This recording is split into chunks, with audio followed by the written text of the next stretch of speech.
Mga kalingap po, nandito po tayo ngayon sa Barangay Valley o Barangay Happy Valley, no? Dito po sa bayan ng San Isidro upang magsagawa ng scout. Actually, pumunta na po ako kanina Kalakat upang humingi na permiso para mag-scout po dito sa barangay nila at pinayagan naman po tayo at syempre meron na po silang inirekomenda sa atin. So ngayon, pupuntahan po natin sila at kukumustahin ko na po yung kalagayan nila, no? So puntahan po muna natin yung unang nirekomenda nila. Ayan, so nandito po yung bahay nila, Kap. Ayan, nandito po si Kuya Nonoy. Ayan, hello Kuya Nonoy. Shout out. Shout out po. So ito po sila yung kaskuhan ka ba din sa barangay official, Kuya? Asawa ko barangay official. Yun, okay. So asawa po yung kapitan. Okay. So yung si Kapitan pala, si Kapitan Bobby ay pamangkin niya. Hindi. Yung asawa ni Kuya Nonoy, pamangkin si Kapitan Bobby. Ayun. So yung pupuntahan po natin ngayon yung mga inirekomenda po nila. Mga kalingap. So tara na po. So yun po mga kalingap, nandito na po kami. Medyo malayo po yung pinagdala sa akin ng mga, anong pangalan mo? Queenie the Pooh. Ikaw naman? Alea, ayan. So meron po silang nirekomenda dito sa, anong barangay to? Happy Valley. Ayan. So anong sitwasyon nila? Alea, anong sitwasyon ng nirekomenda mo sa akin? Dito ka, wag ka malikot ba? Diyan ka. Siya na nagsolo na lang siya sa iyang house ngan. Wa na siya yung mga kauban, solo na nga. Tapos Tagalog man. Tagalog. Tagalog. Nag-iisa na lang siya sa kanyang bahay. Tapos Walang tumutulong sa kanya. Okay. So nasan yung bahay? Here. Ito. Ang laki naman.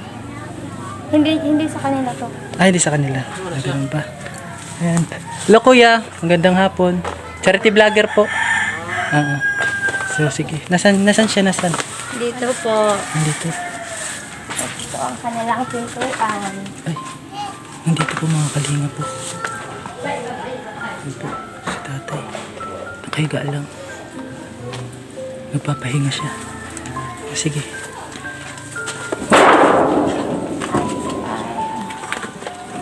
Ayan. Ito siya. Hello, Tay. Magandang hapon. Pwede ba makituloy? Actually, nandito na kami. Ayan. Kamusta? Ba't dyan ka nakahiga? Ito, wala naman iba ang nahigaan. Bakit? Wala na, pinagtatapon na naman. Ha? Pinagtatapon na yung boom namin. Pinagtatapon? Bakit pinagtatapon? Kasi, naabutan ako ng ano ko, Na? Pagdudumi. Naabutan. Nasaan na yung kan mo? Kasama mo dito? Tapos, Wala kang kasama dito? meron niya dati mga bata. Dati. Ngayon? Wala na lang ibang bahay ng mga bata. Wala na. Pwede ka bang makatayo, Tay? Di ka nakakatayo na? Magkuha na kayo. Pwede ka pa makaupo dyan? Mahirap na. Mahirap na, higa ka na lang talaga. Ayan, so gusto ko lang magpasalamat ulit dito sa dalawang na to. Ayan, kaano-ano niya si Kap? Kapitan Kuya. Kuya mo. Pinsan niya. Pinsan niya, ikaw? Tito ko po. Tito mo. Ayan, so gusto ko lang magpasalamat kay Aleha at kay Queenie the Pooh. Ayan, thank you so much. Kahit pa paano, nirekomenda nila sa akin. Ito, si Tatay. Anong pangalan mo, Tay? Herman. Ha? Herman. Si Tatay Herman. Ilang taon na si Tatay Herman? 66. 66 senior citizen ka na. Ayan. Kaano-ano mo tong dalawa? Wala mga ano lang. Friend of yours. Ganun ba? Ayan. So dito ka nakatira, Tay. So mga kaalingap, no, gusto ko lang po munang ipakita sa inyo yung sitwasyon or kalagayan ng bahay ni Tatay. Anong pangalan? Herman. Tatay Herman, no? Ayan. So talagang masyadong luma, no? Marami ng bahay ng gagamba. Ikaw pa nagsasaing dito, Tay? Dati. Meron pang uling. Meron pang uli ngayon. Wala na uling. Wala na. Hindi na uling saing. Ay. Anak ko na lang doon sa pupuno. So mga kalingap, nito po yung sitwasyon ng tinitira ni Tatay Herman. Luma na po, may kalumaan na po talaga yung bahay. Tapos, ang luwag-luwag, parang antique pa to siya. Hinatira nila ako rito ng pagkain. Ha? Hinatira na lang nila ako ng pagkain. Sino? Naghatid siya ng pagkain. Ito dito yung kanyo. Second floor. Oo. Ayan. Pwede ba umakyat dito, tay? Pwede. Ayan, sa mga kalingap. Tingnan natin dito sa Lahat yan. sa taas. Ay. Di ka na dito natutulog? Hindi na ako magagat yan eh. Grabe. May ilaw ba dito? Wala, isa lang. Ay, walang ilaw, mga kalingap. Nakikabit lang ako sa kapitbahay. Ah, nakikabit ka lang sa kapitbahay. So parang abandonadong bahay na to, tay? Oo. Nagbabayad ako ng 50 pesos. Ah, nagbabayad ka ng 50 pesos para kuwan ka lang dito? Makatira ka dito? Wala ko sa ilaw. Tapos ilaw. Kawawa naman ni Tatay Herman. Ayan. So, kamusta yung kalagayan mo dito, tay? Ito minsan na hihilo ako. Nahihilo, tapos Walang tumutulong. Tinitiis ko na lang. Tinitiis mo na lang. Bakit? Kaya walang tumutulong eh. Walang tumutulong. Kawawa naman. Nasaan yung mga anak mo, tay? Sa Purkuno nga. Sa Purok Uno? Tapos hindi ka nila binibisita dito?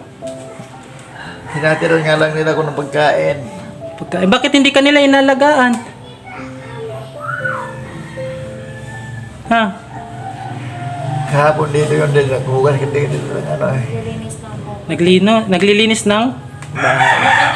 Naglilinis sa kanya. Paano kung halimbawa, hindi pumunta dito, kumusta ka? Ito, babaho. Mabaho. Kawawa naman. Then, hindi ko na mapigilan mangihi. Nag-ihi ka na lang dyan. Mm. Paano yung kuan mo? Pagdumi mo? Tao dito na lang sa shirt. Wala. Bakit hinahayaan nila na mag-taste ka sa ganito? Dapat nandun ka sa kanila. Ano eh. Kuha ka na sila sa akin eh. Na ano? Na? Ano sila sa amoy ko. Sa amoy mo. Bakit ganun? Imbis na kailangan mo dapat kailangan kanilang alagaan dahil sa sitwasyon mo, bakit hindi ka nila inalagaan? Wag ko kapalaran ko siguro to. Kapalaran mo? Yung asawa mo naman po, tay, nasaan? Nang ibang palad na nga. Anong yung nag-ibang palad na? Nag-asawa na ng iba. Nag-asawa na ng iba. Kawawa man ni Tatay Herman. Tapos, kapag kumakain yung pagkain mo, kamusta naman? Ito. Minsan nahuhulog na ako dyan sa bangko. Umakit ka dyan? Hindi ba ko nakaupo ko dyan? Minsan na. Ah, umuupo ka dito. Oo, nahuhulog na lang ako. Nahulog ka na lang. Anong pagkain mo dito ngayon? Hindi pa ako kumain eh. Pwede bang makikain? Ay, kawawa naman. Pinapaliguan ka naman tayo ng kuan mo? Ng anak mo? Ilan yung anak mo? Bali. Wag sila dyan. Bali 5. 5. 2 lalaki. Nasa naman yung mga, isa lang yung nandito ngayon, yung iba nasa mas malalayo na. Ang iba nandun sa baba, doon sa Pibali talaga. Sa Old Pibali. Old Happy Valley. Tapos yung 4 naman nasaan? Andito, puro babae. Nandyan. Oh, bakit? Ay, naku. Kawawa naman. Anong gusto mong sabihin sa mga anak mo, tay, kung sakasakaling mapanood nila to? Inano ko, bumalik lang dito sa bahay. Bakit? Para dito na magsama-sama lang kami. Oo nga. Kasi wala nag-aalaga sa'yo. Kung na-engage sila, minsan na nga muntik na mapahabang yung anak ko sa hinabol ng lalaki. Kaya gustong repon. Ha? Gustong repon. 10 years old pa lang. 10 years old pa lang. Oo, hinabol na ng lalaki. Bali, lulugan nila yun. Pero wala. Manyakis yun. Manyakis. Gusto mo na nandito sila para kahit papaano ma-protektahan mo, ganun. Ano? Diyan Tapos maalagaan mo sila, maalagaan ka nila. Sama-sama na lang kayo, no? Ano masasabi mo, tay, sa sitwasyon mo ngayon, tay? Wala na. Hindi na talaga ito, ano. Hanggang ganito na lang talaga.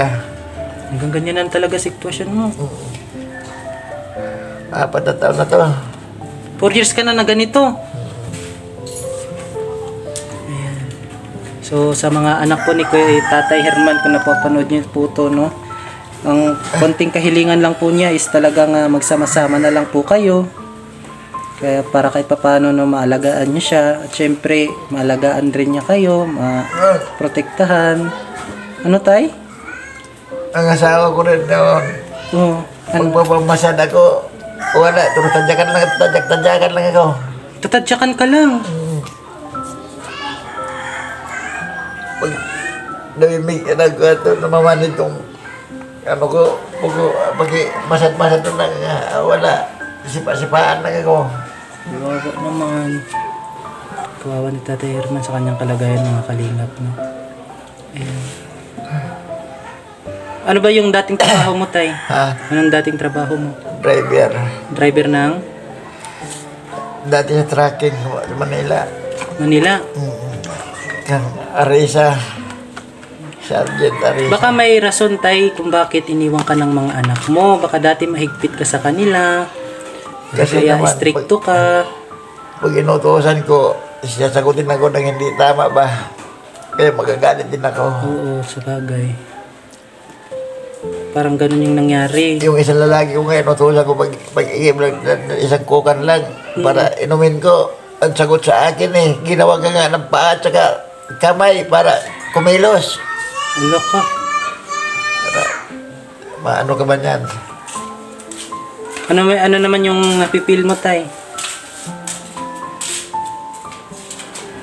Siyempre, wala sa Ano nararamdaman mo sa ganong sagot sa'yo? siyempre masakit din sa damdamin ko na isagutin nila ako ng ganon. Kawawa naman. Meron ka ba tay kuan? Meron bang kuan sa'yo dito? May kapitbahay ka ba na umaalalay sa'yo? Tumingin-tingin sa'yo? Wala. Wala? Yung babae kanina na pumunta dito, pumasok. Sino yun? Yun man ang manugang ko. Manugang mo. Siya minsan yung nag-asikaso sa'yo, nagtitingin-tingin? Halika dito, te. Hello po. Basta. Te, halika dito. Meron lang ako itatanong. Konti lang. Hindi naman to sa kuan, no? Ayan. So, ano ba si Tatay Herman, te? Biyanan. Yung anak niya, asawa mo? Okay. So, bali, ikaw yung tumitingin-tingin sa kanya minsan. Binibigyan mo rin ng pagkain. Ayan. Nasaan naman po ngayon yung anak niya? Sa bukid. Bukid. Kahit pa paano, inasikaso naman niya yung tatay niya? Ano? Ano masasabi mo sa kalagayan ng tatay ng asawa mo?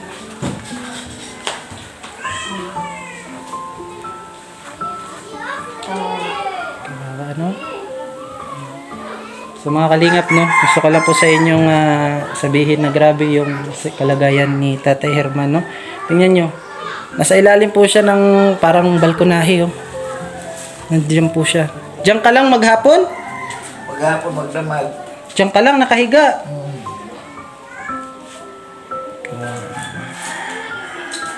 Yan, tay. Papakilala ako sa iyo, ha? Ako pala si Boy Tabang. Isa po akong charity vlogger ng Kalingap. Ano, pumupunta po ako sa mga buro barangay para mag-scout at maghanap ng pwedeng tulungan. Pumunta ko kanina Kalakapitan. Nagiging ako ng permiso na kung okay lang sa kanila na mag-scout ako dito. At sa awa ng Diyos, pinayagan naman ako. Tapos, yung mga kamag-anak niya, yun yung pinasama sa akin. Tapos, itinuro kanila. Kaya, deserve mo rin talaga ng tulong. Ngayon, tatanungin kita, tay, ano naman yung pwede naming maitulong ko sa kasakali sa'yo? Gusto ko magkaroon ng wheelchair uli. Wheelchair. Ayan, tay. Then may wheelchair ako dati. Pinaglaro ng mga bata, itinapon doon sa bangin. Tinapon sa bangin. Paano naman yung dito ka lang mag-wheelchair ka kahit paano hindi ka palagi nakahiga. Dapat nagkakapa. Tapos dapat nagpapaaraw ka. Mao nga. Actually tayo marami na po kaming nabigyan ng wheelchair. Yung mga kagaya mo, meron na rin po kaming nabigyan. Sa kapamaaranan po yun ng mga sponsor namin.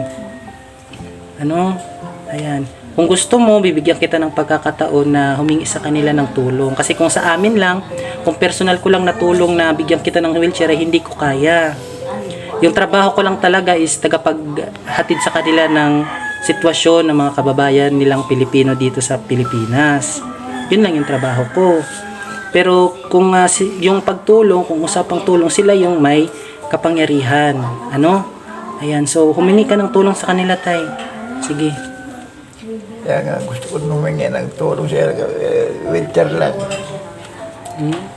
Kaya dati kong wheelchair tinapon ng mga anak ko. Tinapon ng mga anak mo. Kawawa naman. Bukod sa wheelchair, tay, ano pa yung mga pangunahing pangangailangan mo dito?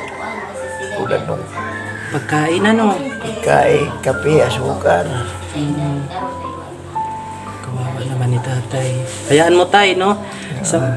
Alam ko naman na mayroong nanonood ngayon na may gininto ang puso na kahit papano may makapansin, maawa sa'yo. Kahit gaano kalayo dito sa barangay nyo, kapag mayroong magbigay ng pagmamahal sa'yo, dadalhin ko dito, ha?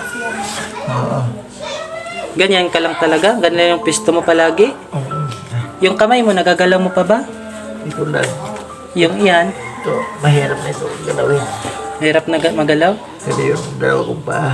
Pati yung dalawa mong paa. Kawawa naman. Mula nung maranasan ko na hindi mo nakatikim ng masad. Hindi ka nakatikim ng Masad. massage?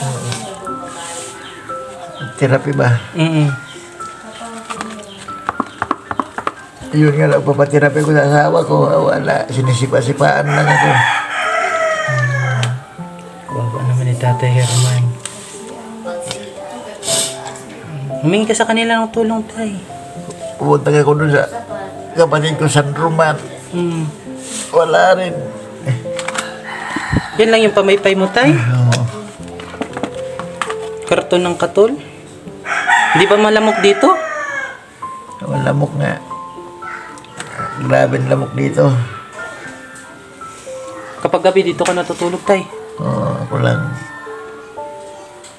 Wala siyang ilaw, mga kalinga. Walang mga ilaw. Kawawa naman. Sige, tay, no? Meron akong ibibigay sa'yo dito. Ano? Sino naman, sino ba yung pwedeng makapagsaing sa'yo dito, kahit pa paano? Yan na lang manugang ko. Yan na lamang nugang mo. Ayan, meron akong bigas. Ito, tay. Oh. Si Queenie, anak kaibigan ko, Jimmy. Ayan. Bigas lang muna yung pwede kong maibigay, ha? Sige lang. Meron ka ba pang ulam? Wala nga. Yan lang. Kasi nung yun, may binigay sa amin dyan sa barangay hall. Ilang dilata lang yun? 3. 5 kape. Hayaan mo, no, kapag if ever na may makapansin sa kalagayan mo, hindi lang limang sardinas yung bibilhin ko. Hindi lang 5 pirasong kape yung bibilhin ko. Baka malay mo isang sakong bigas, tapos isang box ng grocery. Ngayon pa man, kahit hindi pa dumarating, papasalamat ako sa iyo. Bakit? Kaya ikaw lang naka-ano dito sa buhay ko.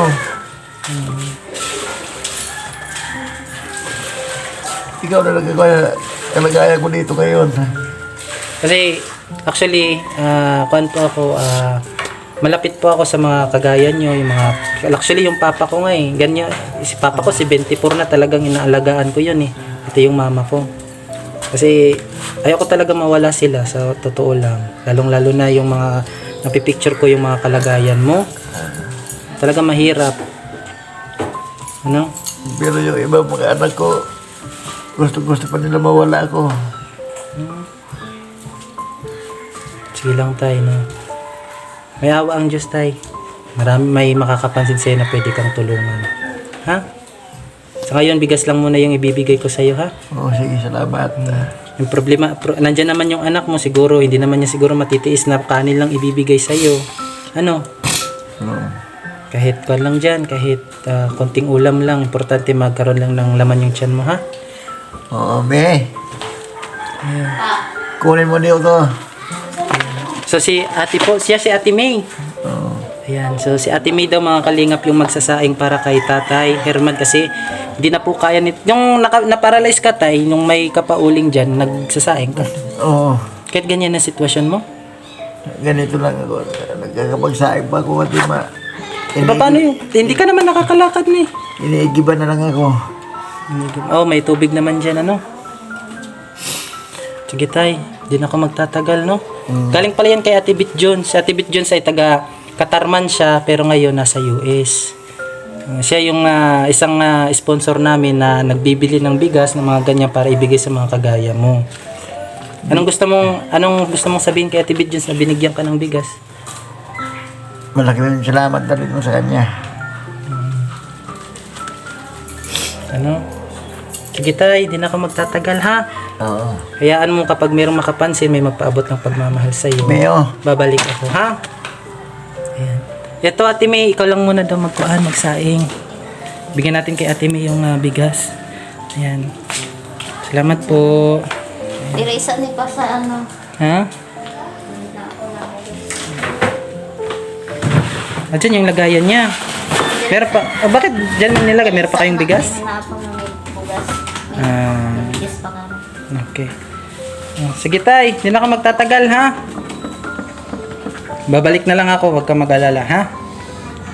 Yung hiningi ko dapat sana matupad. Huwag kang mag-alala kasi hindi natin alam, no? Marami kaming nabigyan ng wheelchair. Marami na kaming nabigyan ng wheelchair. Kaya huwag kang mag-alala, baka isa ka doon sa mabigyan ulit, ha? Sige tay. Meron kasi yun, nagiba, ano, hindi na nila mapatakbo dahil naglock na yung gulong. Nag-lock na yung gulong. Oo, Sige. tinapon na lang nila doon sa bangin. Ay, grabe naman. Sige lang tay, ha? Di na ako magtatagal. Babalik ako dito kahit malayo, ha? Yan po mga kalingap yung sitwasyon ni Tatay Herman, no? Mag-isa na lang po siya sa ganitong kalaking bahay, no? Inuupahan daw niya to ng 50 pesos doon sa ilaw. Yung ilaw niya tinasaan, te. Ayan. Di naman masyadong abot dito, no? Ayan. Ayan po yung katol niya para hindi po siya namukin. Ayan, no? Hindi, kumukugan ako dito kung may ilaw na kumukugan dito. Kumukover ka dyan. Kapag may ilaw. Para matulog. Makatulog. Ayan. Kasi pag maliwanag ang ano po, di ako natulog. Ayan po yung kalagayan ni Tatay Herman, no? Siya po si Tatay Herman. 64 ka na? 66? 66 years old na po siya, no? Senior citizen. Nag-iisa na lang po siya sa malaking bahay na to, na kung saan walang nag-aalaga sa kanya. Mabuti nga nandito si Ate May. May ba? Ate May, tapos yung kanyang isang anak, paano natitingnan si tatay, binibigyan ng pagkain. Tapos pumunta naman daw dito yung mga iba niyang anak, kaso nga lang, yung paglinis lang dito. Tapos doon sa mga pinagdumihan na shirt ni Tatay Herman, ano? Yan, panawagan ko lang po doon sa mga anak niya, sana po kahit papano, tulungan nyo at alagaan nyo si Tatay Herman kasi kawawa talaga yung sitwasyon niya. Kung kailangan niya kayo bilang mga anak, wala po kayo, no? Ayan. So, po mga kalingap, maraming salamat po, no? Yan, gusto ko lang pong pasalamatan yung lahat ng sumusuporta sa The Great Timaray, no? Yan dyan po si Manay Terry Anderson, Ma'am Irene Biswilan, Ma'am Hawaii, no? Ate Jobeta Belleza Tejero, Ate Chari, Manay ng Bicol, The Spordium Family, salamat po. At sa lahat po ng sinashoutout ni Kuya Joey sa author niya, maraming salamat po. Hanggang dito na lang po yung ating vlog. Ingat po tayo palagi at syempre kampay sa Diyos mga kapartners. Laging